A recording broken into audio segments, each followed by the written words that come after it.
বন্ধুরা, অর্চনা হোম কিচেনে তোমাদেরকে স্বাগত জানাই। আমি আজ তোমাদেরকে দেখাবো নুন ইলিশ রান্নার রেসিপি। তো নোনা ইলিশ রান্নার জন্য তোমাদেরকে দেখাচ্ছি, এটা দীঘা সমুদ্র সৈকতের নোনা ইলিশ। তো দেখো, নোনা ইলিশটা কেটে নেওয়া হচ্ছে। তো এটা বড় নোনা ইলিশ ছিল, আর কেটে নিয়ে একটু ভাবিয়ে নেওয়া হয়েছে গরম জলে। তো তারপরে গরম জল থেকে তুলে আর কড়াইতে তেলের উপরে ভাজা হচ্ছে। তো ভাজার জন্য সেটা সরিষার তেল দেওয়া হয়েছে, আর সরিষার তেলে রান্নাটা করলে টেস্টটাও খুব সুন্দর হয়। তো দেখো, ভাজাগুলো হয়ে যেতে তুলে নেওয়া হচ্ছে। তো একটু সিদ্ধটা মানে ভাবিয়ে নিলে নুনটা গায়ে থেকে চলে যায়, গ্যাসটাও একটু কেটে যায়, সেজন্য ভাবিয়েও নেওয়া হয়েছে। তো দেখো, এইভাবেই আমরা নোনা ইলিশটা রান্না করছি। আর রান্নাটা দেখাবো, অনেকে অনেক রকমভাবে রান্না করে। তো আমি অন্য ধরনের রান্না দেখাচ্ছি। তো দেখো, প্রথম হচ্ছে কি, সরিষার তেল, 5 ফোড়ন, আর তারপরে পেঁয়াজ আর টমেটো দেওয়া হলো। তারপরে কেটে রাখা আলু আর বেগুন দিয়ে কষা হচ্ছে। তো এইভাবেই কষতে কষতে সুন্দর একটা মানে কষতে কষতে সুন্দর একটা রান্নার গন্ধ বার হবে। আর তারপরে আমাদের লঙ্কা হলুদ পরিমাণ মতো দিয়ে দেওয়া হলো।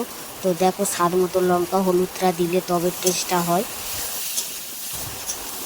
তারপরে লঙ্কা হলুদ দিয়ে কষা হচ্ছে, আর কষতে কষতে একটু জল দিতে হলো। তো জলটা দিয়ে একটু কষা হচ্ছে। তো দেখো, জলটা দিয়ে কষতে কষতে কত সুন্দর কালারটা এসেছে। তো এবারে জলটা দিয়ে কষে আর একটু একটা পাত্র দিয়ে চাপা দিতে হবে। তো উনুনে একটু ফুটবে।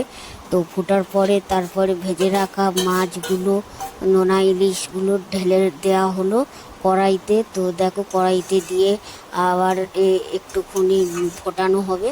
তো এইভাবেই আমাদের নোনা ইলিশটা পুরো রান্না হবে।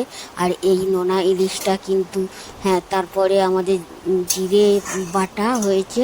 তো এই জিরে বাটাটা দেওয়া হবে। তো জিরে বাটাটা দিলে তরকারির কালারটাও সুন্দর হয়, টেস্টটাও খুব সুন্দর আসে। আর এই নোনা ইলিশটা কিন্তু পুরো দীঘা সমুদ্র সৈকতের অরিজিনাল নোনা ইলিশ।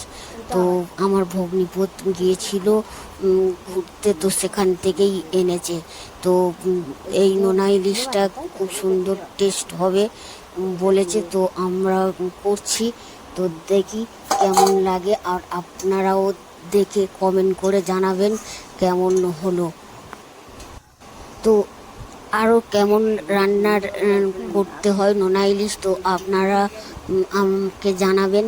তো লাইক কমেন্ট শেয়ার করে তো দেবেন।